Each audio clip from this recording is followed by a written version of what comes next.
So I'm very, very pleased to be here as part of this Ambassadors series. It is my first visit as Ambassador to Vermont. I apologize for that. I've been here 5.5 years and I'm only making it here now. But genuinely, from the moment I arrived, which was around lunchtime today, it's stunning and it's just notable, just the extent to which one is made to feel at home. And that's not, as we would say in Ireland, plámos, which means happy talk. It is, happens to be a statement of reality. So it's very much a case of feeling very much at home and very much looking forward to this particular session and also the other activities that are planned over the next day. Just want to salute, obviously, some people from Vermont with whom we have a particularly close connection, and in particular, I'd like to just extend a very, very warm hello. I know he's not here, but to Senator Patrick Leahy. Before I came here, he called me on the day before yesterday to say he wouldn't be here, but just to wish me the best. He is one of Ireland's best friends in Washington. He happens to be Irish, he happens to be a little bit Italian as well, but we take the Irish bit anytime. And he is our most senior champion in the US Senate, and we very much applaud that. He is our go-to guy, and we're very much thankful that he is there and he is looking out for Irish interests and looking after our needs as and when they arise. Now, we're not too demanding, but nonetheless, Pat is just a wonderful, wonderful friend and somebody whom I just want to salute in a very, very particular way. So thank you for his service. And thank you to Vermont for sharing him with Washington, and thank you also to him for sharing his time despite his busy schedule with Ireland and Irish issues. So as I say, I have the privilege of being Ambassador of Ireland to the United States. I've had this role for the last 5.5 years. I don't say that too loud because that sounds like an awful long time to be an ambassador in the United States, because normally we only get 4 years. But either they've forgotten about me or they don't know where to put me next. But whatever it is, I'm just so very glad to be here and to stay as long as I possibly can, and thereby and in that manner to serve my country in every way that I can here in the United States. Because to be an Irish ambassador anywhere is a very, very big privilege.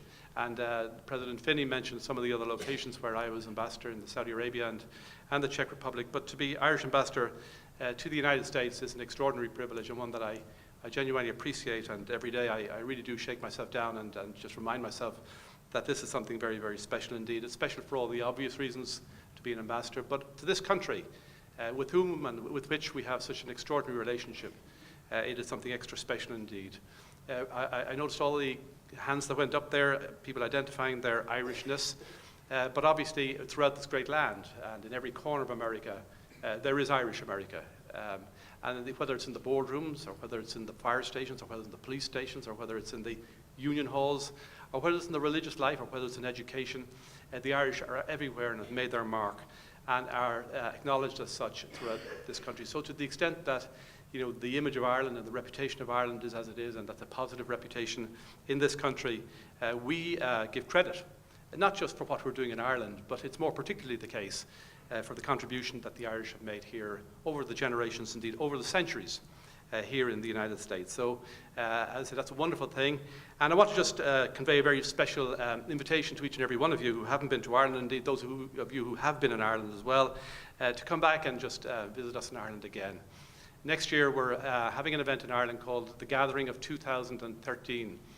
And this is an occasion where we're really extending an invitation to all 70 million Irish in our global family. We've got 40 million in the United States, we've got 30 million elsewhere. We are dedicating 2013 in a very particular way to encouraging as many of those as possible. Obviously we don't need everybody to come at the one time. But I mean, if you spread yourselves out throughout the year, that's even better.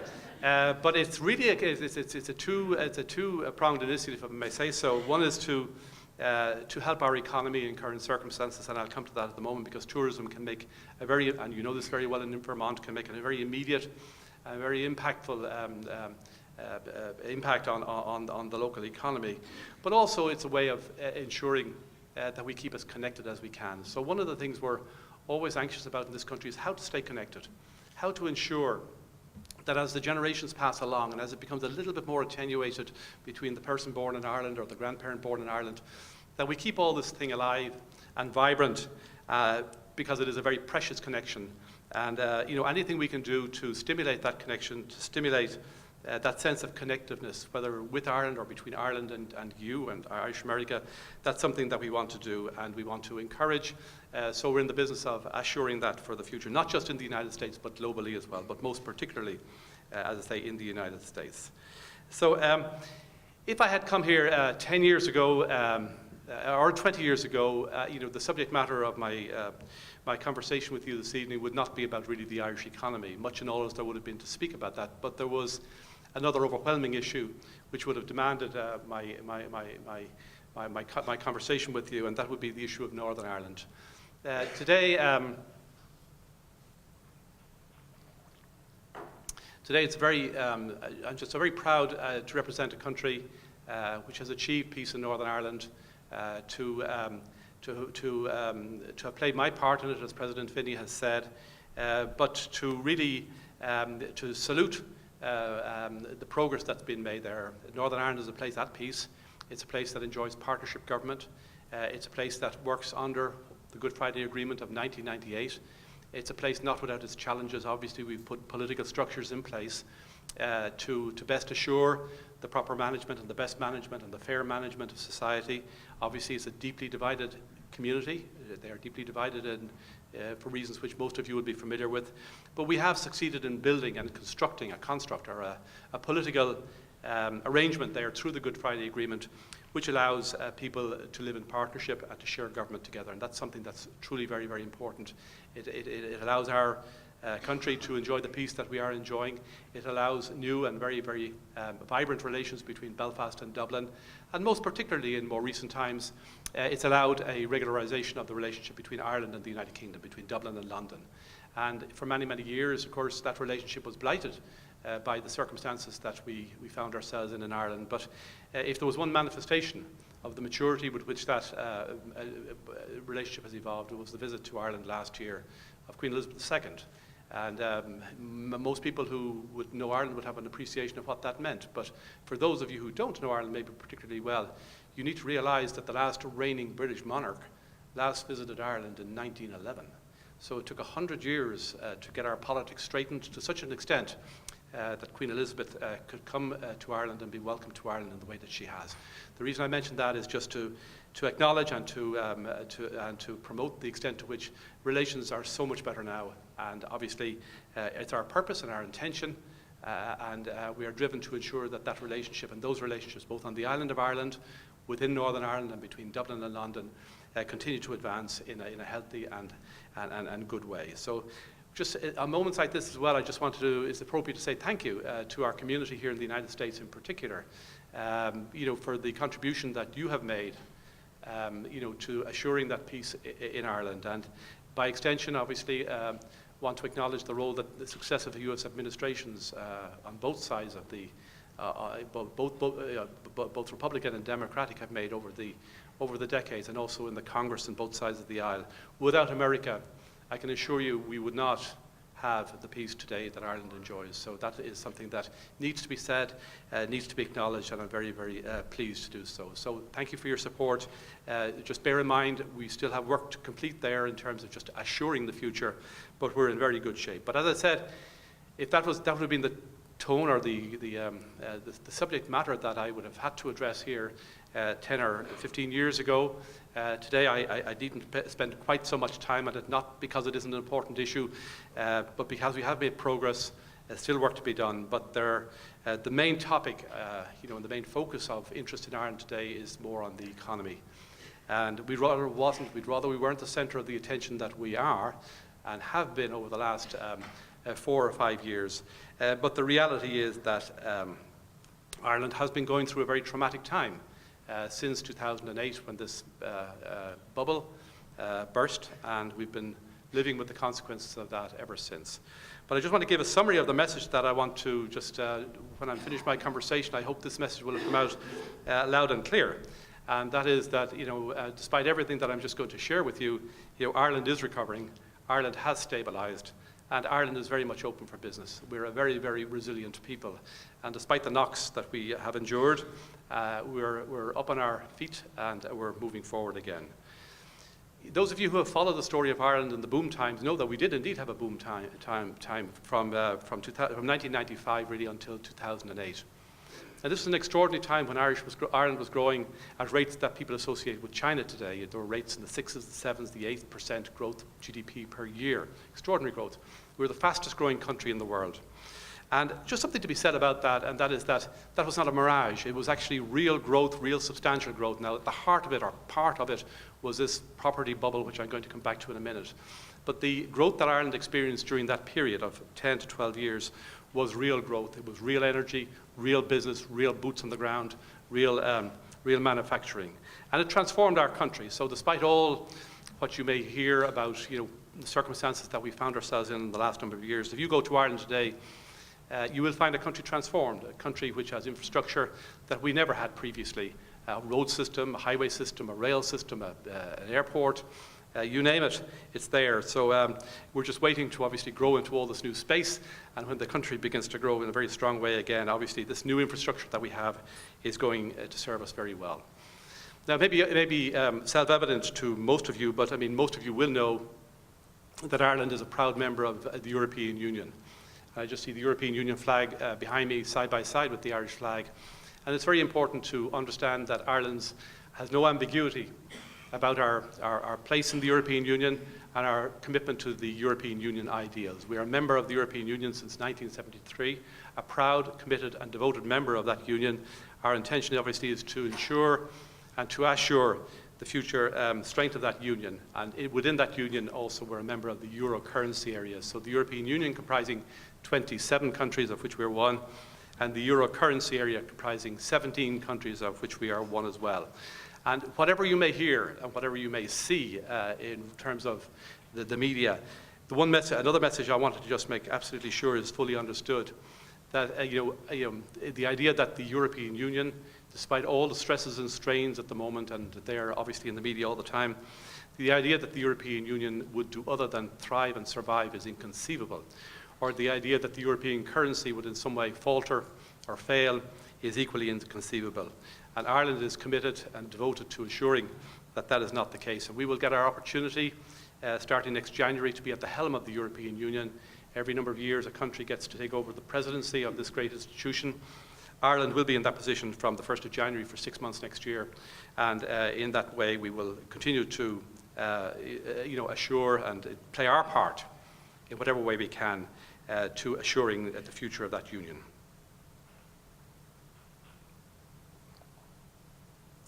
In 2008, when I came here in 2007, my general narrative was I was so proud to represent a country at peace and a country that has prospered like never, ever in its history before.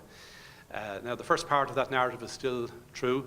The second part I've had to just modulate a little bit because 1 year after I came here, and after the collapse of Lehman Brothers, with all the consequences, not just for Ireland, but it hit Ireland in a very severe way. We had a very inflated property bubble, and that bubble exploded catastrophically and dramatically in 2008, 2009, with very, very hard consequences for the people of Ireland at that time. And our problem was that, within that, of course, our banks were caught up. Our banking system basically failed, and we have had to engage in a very, very expensive bailout of these banks. Now, bailing out of banks is not unique to Ireland, but it was very costly in doing what we did and the way we did it. And if I may just tell you also, what that meant, because a lot of revenue was derived from property transaction taxes of one type or another.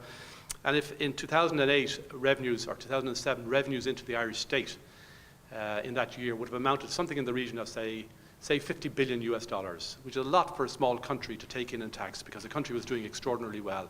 In the blink of an eye, the economy cascaded downwards, and we ended up with $32 billion as revenue. We lost $16 billion almost overnight in terms of government revenues. And for a country, obviously, to manage that situation, obviously, was very, very dramatic indeed, and such that in the end we couldn't manage it. It became so overwhelming and such a problem that we had to get external support from the IMF from the European Central Bank and from the European Commission as part of a facility or a bailout which would help us through this traumatic time. And that bailout is still in place, that facility is still in place, such that we are not in the bond markets, we're not externally borrowing money anymore, because we do it through this facility. It's the means by which we are negotiating our way back to solvency and back to prosperity. But we had to do it, we had no choice in the matter. At the end of 2010, the international institutions had to be brought in and we had to get help. Not easy politically to do, not easy for any country politically to do, but in our particular circumstances, it had happened to Greece a short time before that, absolutely unavoidable. Then we had to do it, and then obviously thereafter Portugal did it, and shortly obviously there's an expectation that Spain will have to do it as well. So this is all very dramatic and very traumatic, such that, in fact, that a few months after this bailout, we had an election in Ireland in February 2011. And people say sometimes, gosh, in the face of all this pain and this anger, and people were, let me not minimize it, people at home were angry, upset, and concerned, worried about the future. In the middle of all that, we had a general election in February 2011. Which wasn't, if you were the outgoing government, it wasn't an ideal time to have an election. But nonetheless, its time was up, and there was an election, and people say, well, why aren't the Irish out on the streets? Why aren't they, giving more vocal expression, to their anger? But of course, they also knew there was an election coming, and it was a very dramatic and traumatic election for the outgoing political party.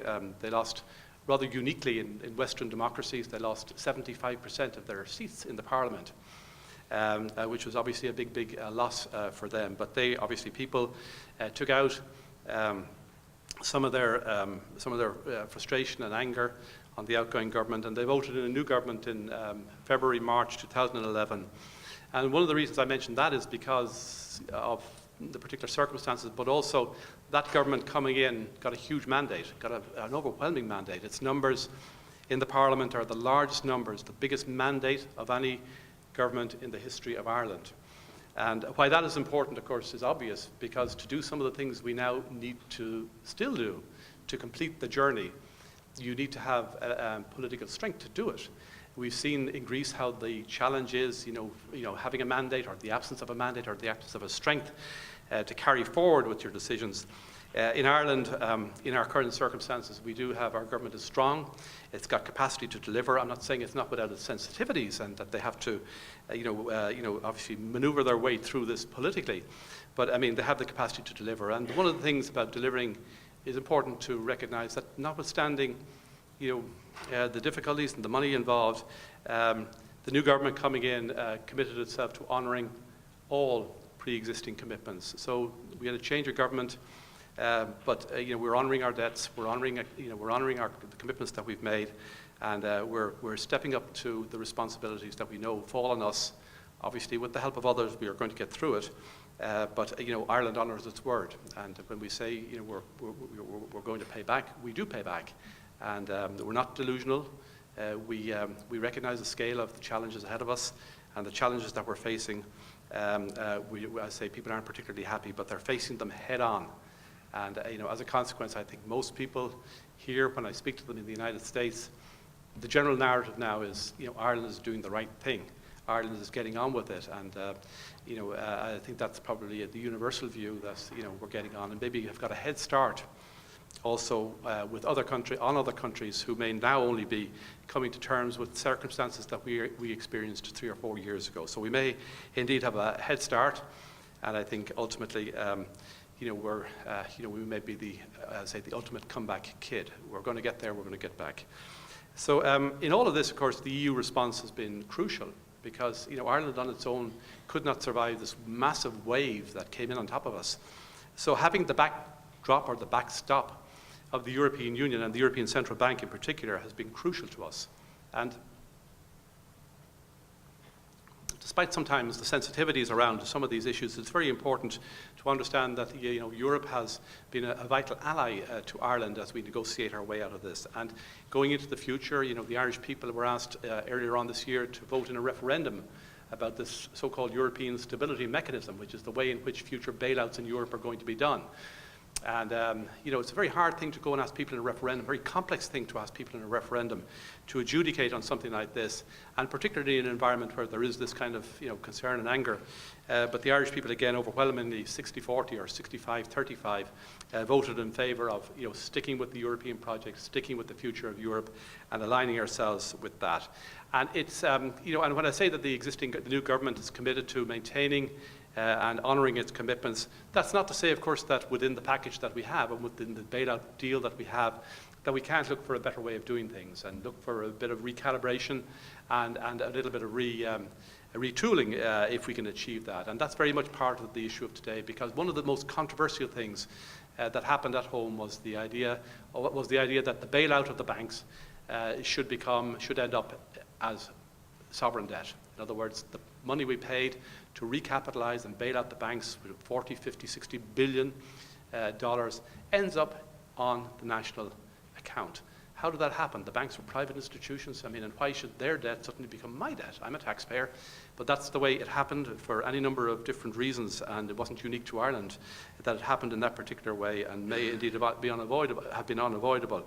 But more recently, the European Union has been working to see whether there's a way of separating out banking debt from sovereign debt, and we're hopeful, as part of the European Union agreement in June of this year, that we can extract from our debt, from our national debt, that part of our national debt which we had to pay to recapitalise and bail out our banks. And if we can do that, that'll make a huge difference to our country. In other words, we will separate out the bank debt from the sovereign debt, and our figures will then begin to look a lot more credible and a lot more realistic indeed. The good news is that, despite the fact that we lost a good chunk of our economy in 2009 and 2010, between the 2 years we lost 10% of our economy. In succeeding years, 2011 and 2012, our economy has begun to grow again. And so last year our economy grew by 1.4%. Which not brilliant, but better than losing 10%. And this year we're going to grow by about half of that again. And one of the problems we have is that just as we were, as part of our arrangements, hoping to be lifting out of all of this, unfortunately other countries are not exactly thriving, because we need other countries to thrive if we are to thrive too. Because we're a country that gets out of this, and the only way we can get out of this is by exporting our way out of this. Ireland exports 100% of its GDP. Almost everything that we have a very small domestic market, almost everything we produce in Ireland has to be exported and is exported. It's a huge business. So our exports are growing very, very well. So when you hear the story of Ireland, it tends to be around the banking side, all of which is indeed a challenge. But there is a whole functioning side of the economy, which has been doing rather well. And for example, in this year alone, I think our growth is up considerably. Last year was up about 5%, and the same trend is in around this year. So we're growing our way out of this through exports. And just to contrast, Ireland would say Greece. The two economies are very, very different. Ireland is not Greece. Ireland is not Portugal.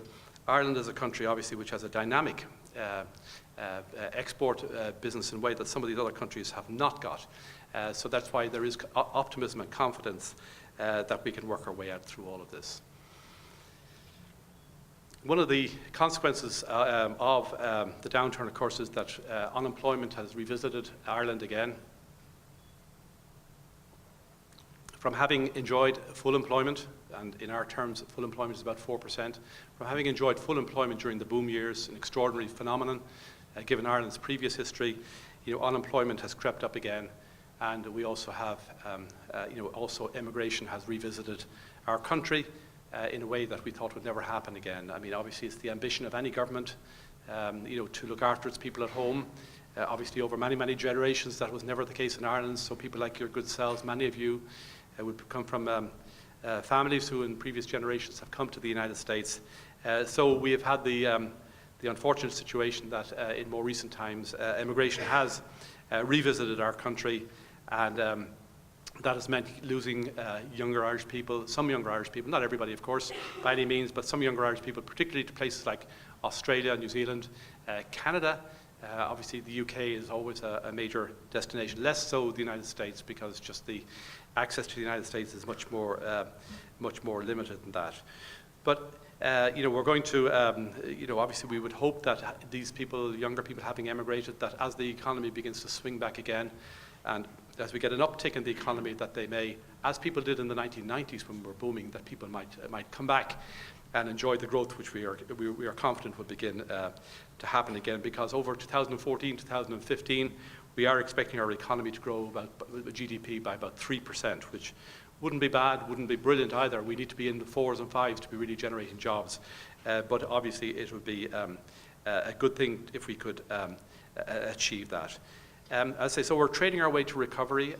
Ireland is a much more competitive place now as a consequence of all the downturn that we have experienced and that has happened to our country. And the things that made us strong and made us a boom economy during those 12 years are still very much resident in our country. The boom was not a mirage. It really is, there was an element within it that might have been a mirage, which was the property end of it, which might have accounted for maybe 1 or 2% of our growth rates in any of those years. But there were the other things that made us strong during all those years are still present, like obviously now enhanced competitiveness is important. Our education system is still strong and good. Our tax rate, we offer a tax rate for inward investors, or indeed for any investors, for manufacturing 12.5%, which is extremely competitive and extremely advantageous. We have a workforce, obviously, which is skilled and which is flexible. And Ireland, of course, is ranked as a place where it's very, very easy to do business. In fact, by the World Bank, I think we're ranked in the top 10 of countries where it's very, very easy to do business. So, the idea of coming into Ireland and investing in Ireland has never been better, and obviously we promote that and we encourage that in every way we can. And, for all of that, and within all of that, what happens in our relationship with the United States is crucially important. I've spoken about kind of the ties that bind the people whom we have in the United States, but what's really important for us is the extent to which multinationals, global companies in the United States, they find Ireland still, and increasingly so, to be a place in which they want to do business. Not just because we're Ireland, they love Ireland, it's because it makes sense. It makes sense because of education, it makes sense because of Europe, it makes sense because it's competitive, and all of those other factors. So Ireland at the moment is going through a good period, or a relatively good period, with US FDI, foreign direct investment, coming into Ireland. And now if I tell you that the level of American investment in Ireland cumulatively amounts to about $200 billion US. And maybe that doesn't make an awful lot of sense of what that means, but just bear in mind that $200 billion that US companies have invested in Ireland is greater than the US multinational investment in Brazil, Russia, India, and China combined. So, obviously this is a big success story. It's clearly good for American corporations to come to Ireland. We clearly want them. We're hungry for inward investment, and they obviously find Ireland as a very, very good place to do business. And that trend is continuing. Despite the downturn, we have lost very few of our global family, our global companies. They have stuck with us because it makes sense. They're doing well, and we want that to continue. So the counterpoint to that, and just in case there's any sensitivities, because listening to the debate last night on the television, we hear all about this business, about the sensitivity of shipping jobs overseas, and we're always waiting and hoping somebody won't say Ireland in that context. They generally say China. That's okay. But it is important to understand that this is a two-way thing. So if American corporations, as they do, generate 100,000 extremely valuable jobs in Ireland and contribute to our economy in the way that they do, it's also important to bear in mind that there is Irish investment in the United States, and believe it or not, Ireland is the 13th biggest investor in the FDI investor in the United States. From a small country, that's quite an amount of investment. It amounts to something in the region of $30 billion. Not as big as $200 billion, but then again, we're only 4.5 million people. But so it's significant, and it's there. And I just make the point because, it's very, very important, particularly given the sensitivities, to understand that the global companies are global companies. They need to be out there. They need to be in Europe. They need to be elsewhere. The only point we're saying is that if you want to be in Europe, if you need to be in Europe, there's only one place that you really credibly can be, and that's in Ireland, but in any event. So we hope that will continue, and we hope that the investment and the advantages will flow both ways. And in point of fact, the amount of employment that those Irish companies, those Irish entities, as they call them, that are in the United States, generate in the United States. I saw a figure just published this morning. The figure now is 130,000 jobs generated in the United States by Irish companies. The corresponding figure in Ireland, I know the proportions are different, but the corresponding figure in Ireland is 100,000. So, this thing is two-way, and obviously we want it to continue to be something that's positive for both our countries. I'd say investment in Ireland by these companies has made a huge difference, and you need to know that, for example, 8 of the top 10 ICT international corporations are in Ireland. 9 of the 10 top global pharma corporations are in Ireland. 12 of the top 25 medical device companies are in Ireland. And 50% of the world's leading financial services firms are in Ireland. So Ireland has a wonderful track record in this respect, and we're very, very proud of it. And when people say today, what is the Irish economy, and what is the driver of the Irish economy? Is Ireland still an agricultural country? Ireland is very proudly an agricultural country, but today agriculture in Ireland amounts to about 4% of our economy. That's not because agriculture has gone down, it's just because everything else has gone up.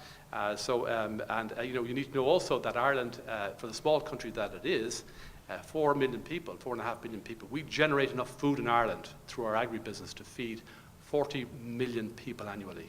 So it's a considerable industry in its own right. But these other industries have got even bigger and are very, very important for our economy. So the top exporting, or the top drivers of our economy are: number 1, pharmaceuticals; number 2, ICT; and number 3, financial services. They are the drivers of the Irish economy. There are many other sectors of the economy as well, but they are obviously very, very important for what we do. So I'm going to stop now in a second and just take a few questions, if I may. But just to summarise again that obviously we're a proud and resilient people, and those of you who are Irish here, know that full well. And through that, resilience, obviously we're getting through this trauma. We are going to get through it. We do live in the real world. We are confident that the future years will be better, but we know also that there's a little bit more work to be done. So when we say that we're working our way through this adjustment in the Irish economy, we're 70% of the way there, but we've still got 30% to go, and that 30%, it gets tougher as you go along. So the government has to manage a budget now next December to bring us closer to the goal, which is of course 3% GDP deficit by 2015. That's not an easy thing to do. And obviously it's an art. It requires political dexterity and skill to do it in a way where society feels it's been done in a fair way. And obviously to the extent that this could be done in a way which throughout society, more or less, people feel that it's been done in an equitable and fair way. You've got, and that we can maintain social cohesion as we have more or less done up to date. That would be a considerable achievement, but it's not easy. So I'm going to leave it there and just invite your questions. It's just a privilege to be here. It's a privilege to be able to to address these issues with you. I'll say I hope in 3 years' time I may not be here, but I hope somebody's able to stand in front of you and tell you how the story ends, or how it has continued, because the title of my address is The Story So Far. So the story is incomplete. We have a little bit to go, but we are going to get there. And we're going to obviously be also just mindful in all of this of the need to just perpetuate the connection we have with this great country, the United States, and most particularly with the wonderful community that comprises Irish America. Thank you very much indeed.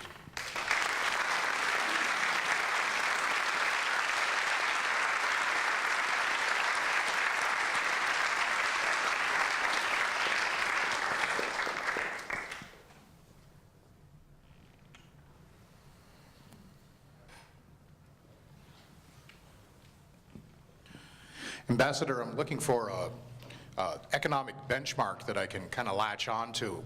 What's the price of a pint?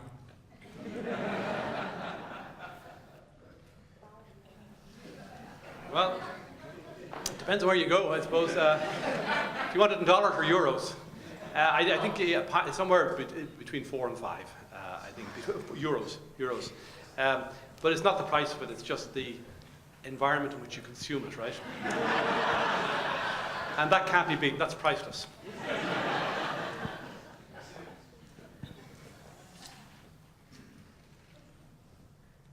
Ambassador, When I heard about this meeting, I was startled, and I had a little historical flash of the big fellow, but that's another story.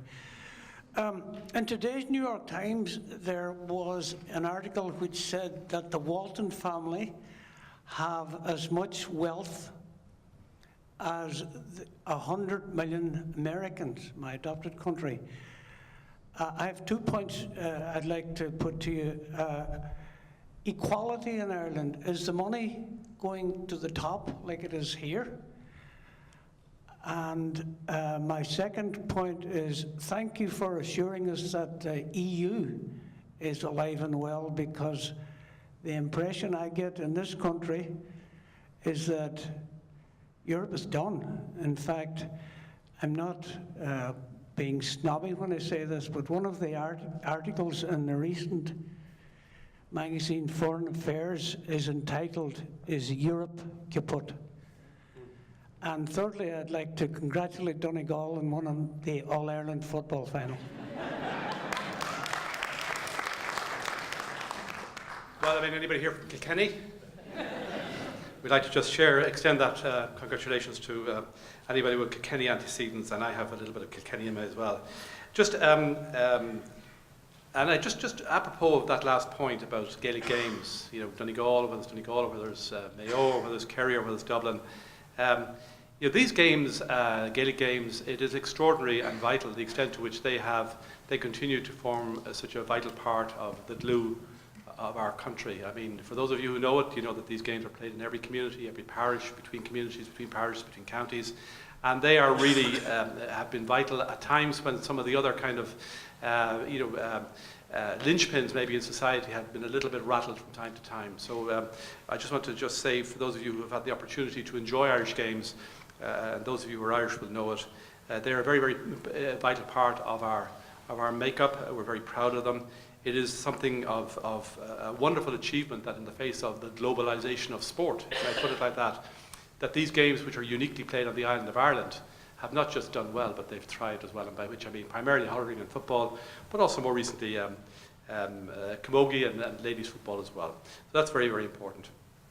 It is very important to step out and say, you know, to articulate about the European Union, and it's almost impossible to do so because people, first of all, they don't get the European Union, they don't understand the European Union, and I have a European Union colleague in Washington whose job it is to represent the European Union, and I don't envy him the challenge that he has in articulating all of that, because most people, as you say, to the extent that they know about it, they kind of relate to the headline, which is that the European Union is you know, has no future, is debunked, cannot survive. You just have to bear in mind, you know, the rationale for the European Union in the first instance. I mean, you know, out of the ashes of war and all the rest of it, and nobody is denying that at the moment we're going through a period of maximum stress. But it really is hard to imagine that, you know, if the European Union were to falter, that we wouldn't be around the next day, you know, trying to recreate it, because the idea that we would all, as 27 countries in Europe, you know, go our merry ways without any sense of common solidarity as Europeans, it really is inconceivable, to me anyway. I mean, not everybody may share that view, but I mean, so it's an important part of what we are about. The single market, which is the European Union of the 500 million people, has been absolutely vital for our economy. When people say one of the drivers of the Celtic Tiger at the time, one of the drivers of the Celtic Tiger, and one of the reasons why global companies want to be in Ireland is because of the single market in Europe. So, there's the marketplace, but there's also the politics, and we want Europe to survive. We want Europe to be strong, and I think the world needs Europe to speak with as best they can with one voice. But it is a work in progress. I mean, Europe in its current manifestation is only really a baby, dating from the mid-1950s. And, it is, bringing 27 sovereign countries together, or within the currency area, 17 countries together, is no mean achievement to get the level of consensus that we succeed in getting. In the politics of the United States, you know how difficult it is, even in a a federated system like you have here, or that you have in the Congress of the United States, politics is a difficult business. But try doing it as between countries, and you'll see how challenging it has become. So people say the Union has approached this thing in a faltering way. It's one step backwards, two steps forwards. But I think maybe maybe people don't fully acknowledge the progress that has been made. But absolutely right, more to do. And I say we're committed to that cause, because we really don't think there's any alternative. And we're not a la carte members of the European Union. We are committed to the ideals, and we want it to be a success unambiguously. In terms of equality in Ireland, obviously, people got, some people, and clearly not everybody, got exceedingly wealthy during the boom times. So the question of whether everybody prospered equally is clearly not the case. I mean, people prospered at different rates, and I suppose in many ways it would be surprising. Nonetheless, I mean, the country, we have a very developed system which seeks to promote and to provide, safety nets for our people who need it.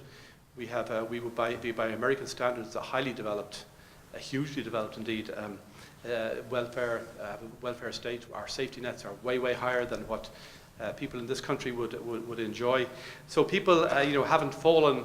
Of course, there's been pain and grief, but I mean, people have not fallen over the edge. So we do seek to have a system in Ireland which is closer to the European model, which seeks to redistribute wealth as appropriate, where our welfare system is when we had the money, that was extended in a very strong way. Part of the problem we have at the moment is that when the money contracts, how do you get it back? I mean, if the money isn't there, that's when it gets very, very sensitive indeed. It's one thing to take money off people who are wealthy. It's another thing to tell somebody who's on the margin that we have to do 5% here as well. And that's where it really gets very, very sensitive, and where obviously it's the art of politics. And I salute politics, whether it's here or in the United States, in trying to get these things right, and in trying to ensure that they calibrate responses such that society can have a sense that it's been done in a fair way, and that there is a fair level of redistribution. The problem at the moment is that we haven't got the amount of money we previously had to redistribute or to distribute, and that obviously has its consequences, and obviously we challenge it. But so far, so reasonably good. But it's not that people don't have a perception that people who are exceedingly wealthy, and some of whom are identified with causing this problem in the first instance, are not getting off very lightly, because there's a perception that some of them are.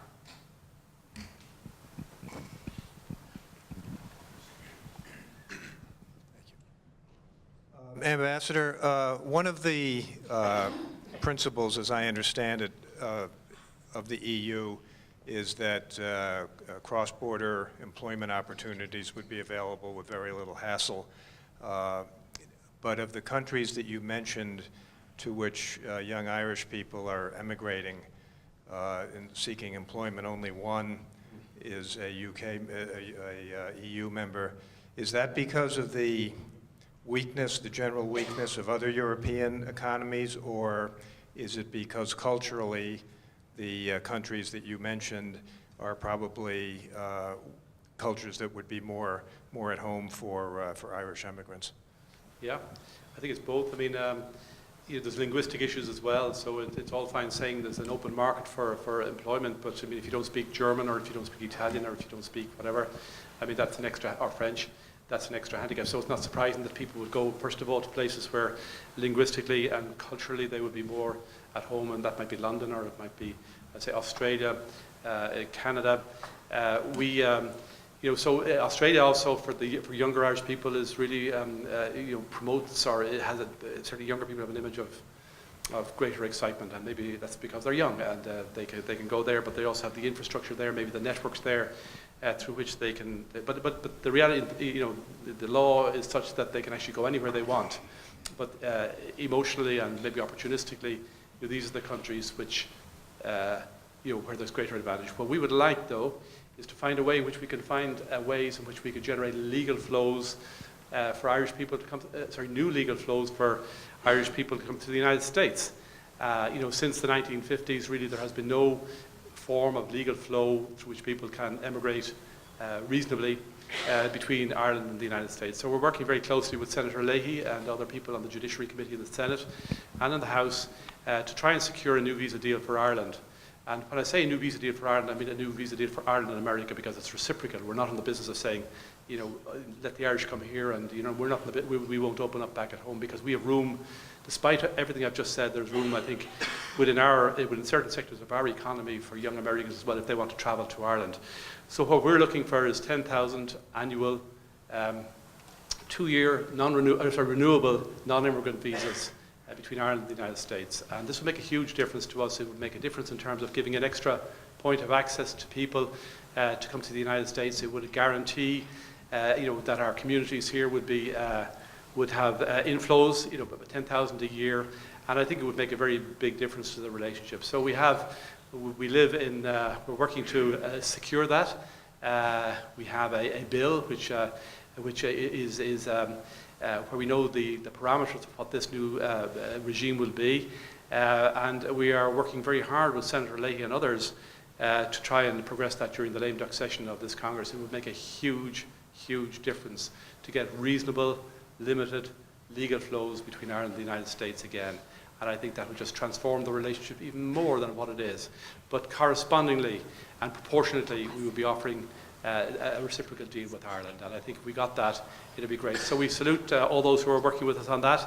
I'd love to be able to stand up at the end of this year and say we're done. But these issues are complex. And we also hope, just by the way, as part of a wider deal on immigration reform, we hope that people who are here, and many of them, we have quite a number of people still here in the United States who are undocumented over the years, that we can find a way that their circumstances, along with the circumstances of other people in this country, the Irish are a very small minority of the 12 million people in this country who are undocumented. We would fervently love that a comprehensive bill, however described, would go through the new Congress, and that their circumstances, all of their circumstances, would be regularized in some way.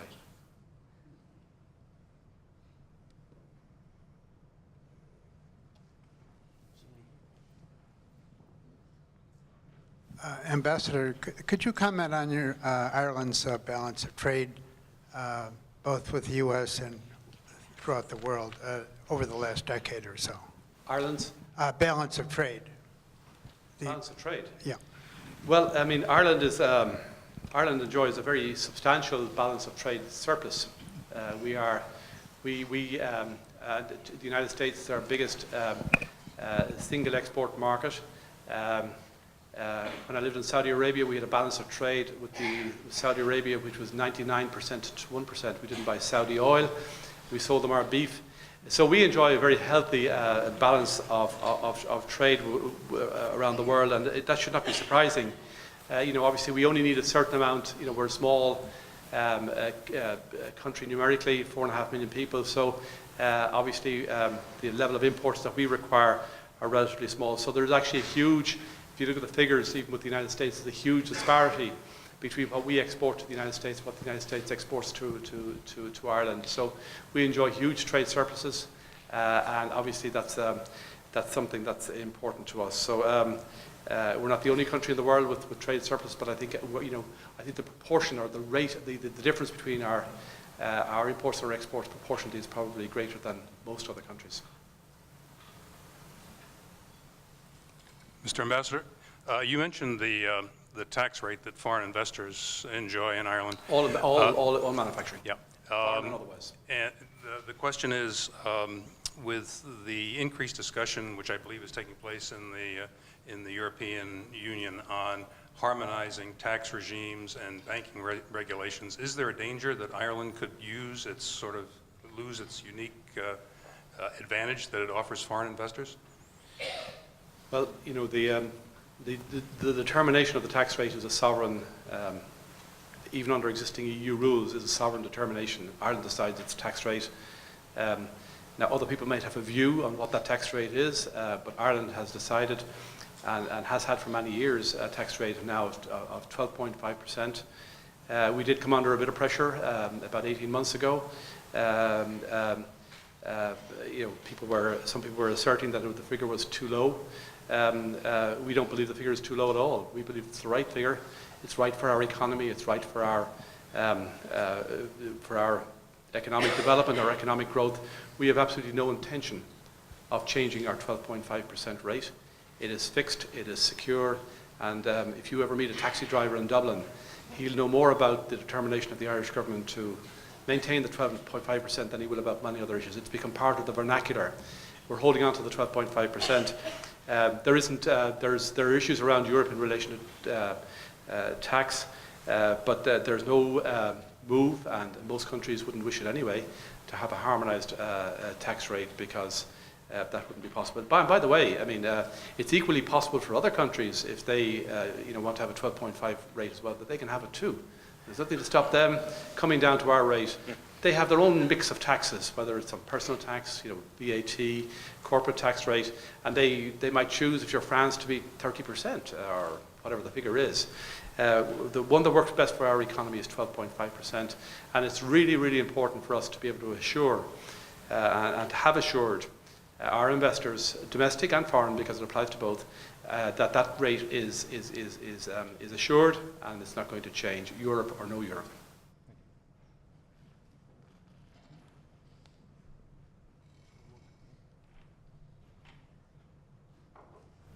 Ambassador Collins, thank you for taking the time to speak.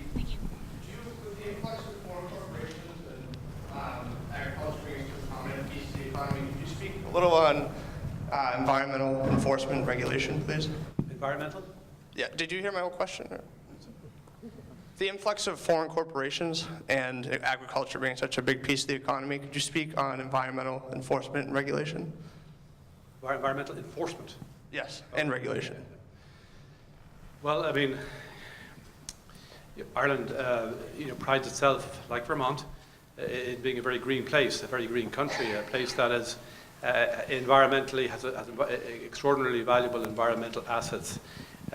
So we fortunately, in one respect, never were the recipients of or involved in the traditional industrial revolution of historically, the smokestack industries, which obviously most of which, of course, are no more even in Britain. But I mean, so Ireland was not involved in any of that thing. So most of the industry we have, including the inward industry, it's all clean tech stuff, or relatively clean tech stuff. We're not in the business of, we obviously apply European standards in terms of environmental protection and environmental control. We have our own environmental protection agency. So the environment is central to everything. Environmental impact is very much part of all planning applications. I know that recently Intel established or committed to establishing another huge investment. I think it's something in the region of 500 million investment in just outside Dublin. And the whole question of assuring the environment in that context was obviously very much part of the planning process. So we have something we protect there.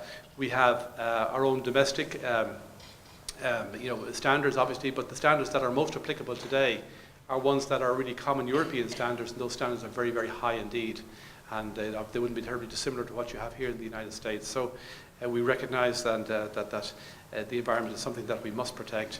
Most of the industries that we have, whether it's pharma, whether it's ICT or financial services, they, obviously some of them potentially could have environmental issues to address, but we're in the business of assuring that those types of industries can proceed, side by side with vigorous protection of the environment. Ambassador, first I wanted to note that I don't think it's a coincidence that the 10 years through the peak of the Irish prosperity and the peak of the Irish tiger, the All-Ireland was dominated by Tyrone. And in 2008 was the last time they won the All-Ireland football, and that was right when things tanked. And I don't think this is a coincidence, and perhaps the economists have not explored this quite far enough. But my main question is that Irish American culture has been so intently focused for so long, generations, on the troubles, on the conflict in the North. And many of us, at least myself and many of the Irish Americans I know, have spent so much time, money, blood, and passion working in that effort. Now you're facing this economic situation where, as many countries are, but you're involved in the EU and with the European banks for the bailout, you're building an economy based on exports, but of primarily ubiquitous materials, things like pharmaceuticals, IT. It's not like we're knowingly buying Irish products. So what is your message then to Irish America? I'm feeling disconnected now as opposed to for several generations of my family being very involved in this tie with Ireland and with Irish politics and with what is going on there. And now I know many of us are feeling very disconnected from this economic situation. So what is your message to the Irish American community as to how we can maintain that tie and continue to support in a meaningful way the new problems facing the nation? Well, yeah. Well, I hope, obviously, what you're saying is true. I hope that Tyrone will be back pretty soon, and that maybe next year that we will, a Tyrone victory will coincide with a further resurgence of the Irish economy. You know, just going back to the Troubles, you know, the Troubles and the whole Northern Ireland issue, I mean, was a rallying point for a lot of people in this country. You know, and a lot of people obviously, related to Ireland through the medium of the Troubles in some ways, particularly if you were from Northern Ireland, but even if you weren't, I mean, that was a way in which people kind of saw their connection with Ireland. And by the way, that also included we as an embassy. You know, I can tell you that throughout the many decades of the Trouble, we were an embassy devoted almost exclusively, you know, to addressing the issue of, in the United States, of promoting peace in Northern Ireland and all the issues that would go side by side with that. You know, so as an embassy, you know, we also have had to kind of say, well, you know, okay, I'm not saying it's done, because I just said earlier on that, you know, there's work to be done there, a lot of work still to be done there. Never again must we ever, you know, not, you know, continue to assure the future there, to monitor it, and to make sure that the politics are working there the way they should.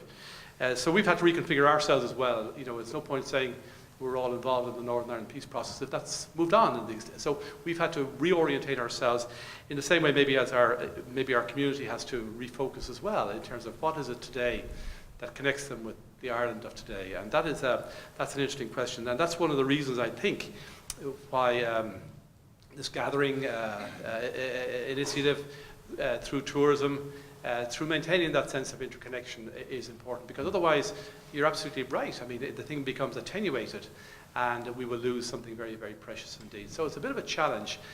You know, the Irish government also, you know, we've been trying to address this issue, mindful, of course, the way the Israelis do it, and people keep on saying the Israelis have ways of motivating their people and galvanizing support. You know, Israel is a very particular case in point, of course. But more recently, the Irish government has set up a thing called the Global Irish Network.